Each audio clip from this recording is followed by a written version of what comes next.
Hello guys, welcome to Technowise education. C language video tutorial series में C language operators में आज हम पढ़ेंगे टर्नरी ऑपरेटर। सबसे पहले हम ये समझते हैं कि फ्रेंड्स टर्नरी ऑपरेटर क्या होता है। ठीक है फ्रेंड्स, ये है हमारा टर्नरी ऑपरेटर। देखिए, हम लोग देखेंगे यहाँ कि ternary operator generates a result based on condition. Ternary operator क्या करता है कि कंडीशंस के ऊपर जो भी रिजल्ट निकल के आता है वो रिजल्ट निकाल के आपको देता है। ठीक है, कंडीशंस का मतलब कि अगर हम बात करते हैं हमारे इससे पहले हम लोगों ने जो ऑपरेटर्स पढ़े थे उनके अंदर अगर हम लोग हमारे रिलेशनल ऑपरेटर्स पढ़ते हैं या हमारे लॉजिकल ऑपरेटर्स पढ़ते हैं, ये हमारे जो ऑपरेटर्स होते हैं, ऑपरेटर्स हमें एक कंडीशन के बेस के ऊपर रिजल्ट निकाल के देते हैं और रिजल्ट होता है ट्रू और बेस का, ट्रू और फॉल्स का। ठीक है फ्रेंड, ट्रू और फॉल्स का मतलब अगर ट्रू होता है तो आउटपुट मेरे पास 1 आता है रिजल्ट, और अगर मेरे पास फॉल्स होता है तो रिजल्ट आता है मेरे पास 1। अगर ट्रू होता है तो 1 और फॉल्स होता है तो 0।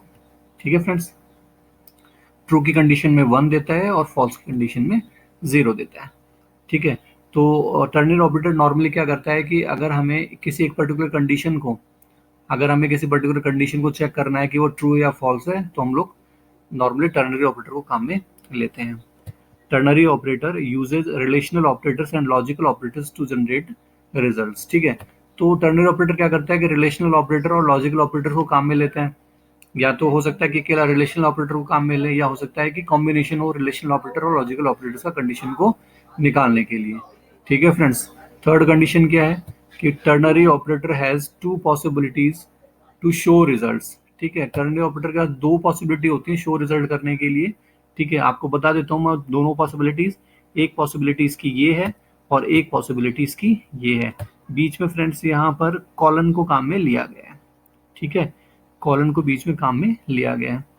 If condition becomes true then pre statement of colon will be executed. अगर आपकी ये देखो, ये हमारी कंडीशन है, अगर मेरी कंडीशन ट्रू हुई यानी रिजल्ट अगर 1 जनरेट हुआ तो इस कॉलम से पहले वाला यानी कि ये वाला है ना, ये वाला हमारा जो स्टेटमेंट है वो एग्जीक्यूट हो जाएगा।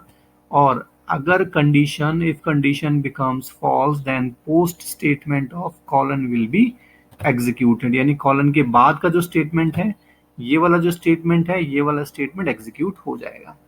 ठीक है फ्रेंड्स, एक बार फिर से हम देखते हैं कि टर्नरी ऑपरेटर का मतलब ये होता है कि ये कंडीशन चेक करता है। यहाँ पर देखिए इसके सिंटैक्स में कंडीशन चेक करेगा और उस कंडीशन के बेस के ऊपर इसके बाद जो दो स्टेटमेंट्स होते हैं उन स्टेटमेंट्स को उनमें से किसी एक को एग्जीक्यूट करेगा।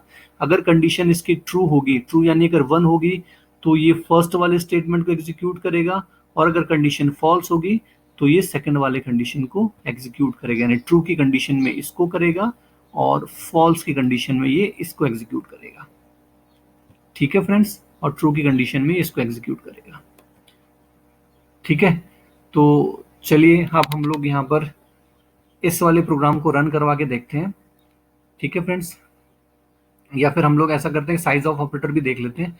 फ्रेंड्स, साइज ऑपरेटर क्या करता है कि हमारा जो डेटा टाइप होता है उस डेटा टाइप की साइज को बताते हैं। देखिए हम देखते हैं size of operator is used to find the size of a variable और constant of a particular data type. ठीक है, यहाँ पर ए मेरा इंटीजर टाइप का वेरिएबल है। ठीक है, तो ये ए है, ये ए मेमोरी के अंदर कितनी साइज को कंज्यूम करता है। ठीक है फ्रेंड्स, मैंने जब आपको डेटा टाइप वाला चैप्टर पढ़ाया था, आप इसमें देख सकते हैं डेटा टाइप वाले चैप्टर के अंदर उसमें मैंने आपको बता रखा है कि इंटीजर की कितनी साइज होती है, फ्लोट की कितनी साइज होती है, सब वहाँ दिया हुआ है। ठीक है, तो ये अगर ए है, ये ए मेरा इंटीजर टाइप का है, तो जो इसकी साइज है मेमोरी के अंदर कितनी साइज कंज्यूम करेगा ये साइज निकाल के दे देगा फ्रेंड्स। ठीक है, यहाँ पर देखिए आउटपुट 2 या 4 जनरेट करेगा। 2 या 4 जनरेट करने के पीछे रीजन ये है कि कुछ कंपाइलर्स ऐसे होते हैं जो इंटीजर की साइज 2 बाइट लेके चलते हैं, और कुछ कंपाइलर्स ऐसे होते हैं जो इंटीजर की साइज 4 बाइट्स लेके चलते हैं। तो ये आपके कंपाइलर पे डिपेंड करता है कि आपका आउटपुट 2 आएगा या 4 आएगा। ठीक है फ्रेंड्स, इसके अलावा हम लोग एक और ऑपरेटर देखते हैं, address of operator. Address of operator क्या काम आता है कि अगर आपको अपने वेरिएबल का एड्रेस देखना है मेमोरी के अंदर, क्योंकि फ्रेंड्स मैंने अपने प्रीवियस ट्यूटोरियल्स में बता रखा है कि हमारा जो वेरिएबल होता है, हर एक वेरिएबल मेमोरी के अंदर कहीं ना कहीं जाके अपना अपने लिए स्पेस बनाता है, और वो जो मेमोरी यूज करता है वो मेमोरी होती है हमारे कंप्यूटर मेमोरी रैम। ठीक है, वो हमारी रैम मेमोरी होती है, और उसके अंदर बहुत सारे लाखों करोड़ों की संख्या के अंदर मेमोरी सेल्स होते हैं, और हर एक मेमोरी सेल का अपना एक यूनिक एड्रेस होता है। ठीक है फ्रेंड्स, तो जब ये ए है, इस ए ने अपनी मेमोरी रैम के अंदर बनाई होगी, तो उस टाइम पर इसको एक एड्रेस भी मिला हुआ होगा। ठीक है फ्रेंड्स, तो इसको क्या एड्रेस मिला हुआ है, वो एड्रेस देखने के लिए हम लोग एंड ऑपरेटर को काम में लेते हैं। ठीक है फ्रेंड्स, ये एड्रेस जब हम लोग डेटा स्ट्रक्चर पढ़ते हैं, जब हम थोड़ा सा एडवांस चलते हैं सी लैंग्वेज के अंदर, तो एड्रेस ऑपरेटर के बहुत ज़्यादा यूजेस होते हैं। वो यूजेस हम जब डेटा स्ट्रक्चर के वीडियो ट्यूटोरियल्स बनाएंगे वहां पर हम लोग देखेंगे। ठीक है फ्रेंड्स, तो चलिए इसको हम रन करवाते हैं। ये देखिए, ये मैंने प्रोग्राम बनाया है। इस प्रोग्राम के अंदर मैंने एक वेरिएबल लिया ए इंटीजर टाइप का, बी भी इंटीजर टाइप का, 10 20 उनमें मैंने डलवा दिया। ठीक है फ्रेंड्स, तो यहाँ पर जो मेरी थर्ड लाइन है, वैसे तो 6 लाइन है। ठीक है, यहाँ पर ये क्या कर रहा है कि कंडीशन चेक कर रहा है कि ए इज ग्रेटर देन बी। ए में मेरा 10 है, बी में मेरा 20 है। क्या 10 बड़ा होता है बी के? बिल्कुल नहीं होता है। तो मेरी कंडीशन ये क्या जनरेट करेगा रिजल्ट? ये मेरा जीरो रिजल्ट जनरेट करेगा। और जीरो की कंडीशन में फर्स्ट स्टेटमेंट तो चलेगा नहीं फ्रेंड्स, सेकंड स्टेटमेंट चलेगा, ये वाला स्टेटमेंट चलेगा। ठीक है, तो रिजल्ट अगर 1 आएगा तो फर्स्ट वाला चलेगा, 0 आता है तो सेकंड वाला चलेगा, इस कॉलन के बाद वाला। ठीक है, तो कॉलन के बाद वाला ऑपरेटर चलेगा और आउटपुट दिखाएगा आपका बी इज ग्रेटर देन ए। ठीक है फ्रेंड्स, और वहीं पर साइज ऑफ ऑपरेटर के अंदर मैंने ए डाल दिया। ए मेरा इंटीजर टाइप का है, और इंटीजर टाइप की साइज 2 बाइट होती है, और मैं टर्बो सी प्लस प्लस काम में ले रहा हूँ, तो टर्बो सी प्लस प्लस के कंपाइलर के हिसाब से आपका जो इंटीजर टाइप का डेटा होता है, जो वेरिएबल होता है, उसकी साइज 2 बाइट होती है। ठीक है फ्रेंड्स, अब देखिए एड्रेस ऑफ हम की बात करते हैं। एड्रेस ऑपरेटर की, ये हमारा एंड ऑपरेटर है, एड्रेस ऑपरेटर काम में आता है। अब यहाँ पर देखिए फ्रेंड्स, यहाँ पर मैंने %LD काम में लिया हुआ है। ठीक है फ्रेंड्स, यहाँ पर मैंने %LD यानी कि लॉन्ग इंटीजर काम में लिया हुआ है। देखिए, अगर मैं यहाँ पर लॉन्ग इंटीजर फ्रेंड्स में काम में नहीं लूंगा, अब मैं अगर इसको अपना रिजल्ट देखना चाहूंगा, तो address of A equals to -12 दिखा रहा है। सबसे पहले तो ऊपर देखते हैं कि बी इज ग्रेटर देन ए। ठीक है, इसने क्या किया कि सेकंड वाला स्टेटमेंट एग्जीक्यूट करवाया टर्नरी ऑपरेटर के अंदर, साइज इसने 2 बता दी है, और एड्रेस ऑफ ए के अंदर -12 बता रहा है। -12 फ्रेंड इसलिए बता रहा है क्योंकि मेरा जो एड्रेस है, वो एड्रेस हो सकता है कि 32,767 से ऊपर कोई वैल्यू लेके बैठा हो। ठीक है, क्योंकि मेरा इंटीजर है, इंटीजर अगर मेरा 2 बाइट का है तो उसकी रेंज होती है -32,768 से लेकर +32,767 तक।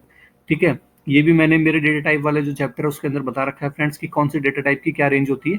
ठीक है, तो ये क्या करता है कि 32,767 तक की प्लस की वैल्यूज को ये रख सकता है। तो इसके लिए अगर मैं LD करूंगा तो ये मेरा क्या हो जाएगा, 4 बाइट का हो जाएगा, और 4 बाइट होने के कारण इसकी रेंज भी बढ़ जाएगी, और इसकी रेंज बढ़ जाएगी तो उससे हमें फायदा क्या होगा? देखिए, अब मेरा आउटपुट ये चेंज कर देगा। यहाँ देखिए इसका एड्रेस, तो ये जो मेरा ए है, ए ने एड्रेस जो होल्ड कर रखा है वो है 1376244।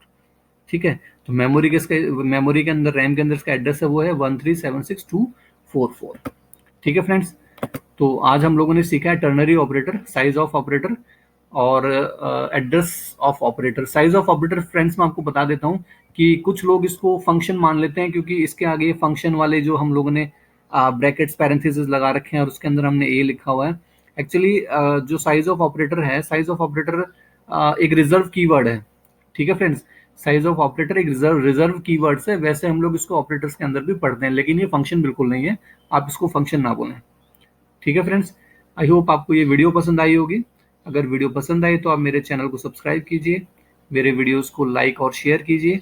Thank you for watching friends.